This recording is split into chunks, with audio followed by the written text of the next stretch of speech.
Yes, sir. Mr. Commissioner, specifically on the Bahamas, there was an incident where about 100 people fleeing the Bahamas got into a ferry and reportedly were kicked off the ferry because they didn't have the proper documentation. The CBP has gotten a lot of criticism over that because they didn't have these, allegedly they're supposed to have these visas.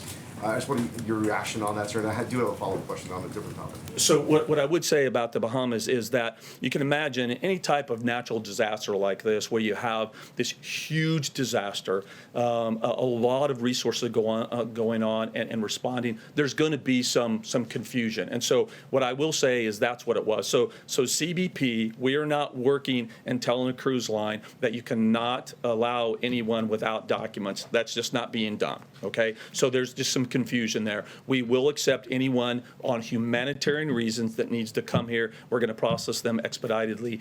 Again, though, if they are deemed to be inadmissible, for example, if they have a long criminal history and they've been denied entering the United States previously, we're not going to allow that person into the country to roam freely. We're going to process them like we normally would.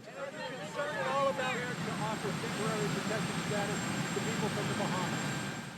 So we're talking to a lot of different people on that. You know, we're recovering from the hurricane also. Florida did get hit, not as hard as we anticipated. And you look at Georgia, you look at South Carolina, North Carolina. I'm going to North Carolina right now, North Carolina, to have a rally for Dan Bishop. But before I go to the rally, we're going to be stopping at one of the sites that got hit very hard by the hurricane. So we're also recovering from a hurricane, but we have to be very careful. Everybody needs totally proper documentation because the Bahamas had some tremendous problems with people going to the Bahamas that weren't supposed to be there.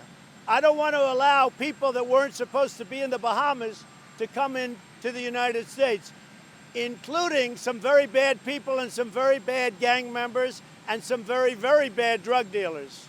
So we are going to be very, very strong in that. Let me just explain.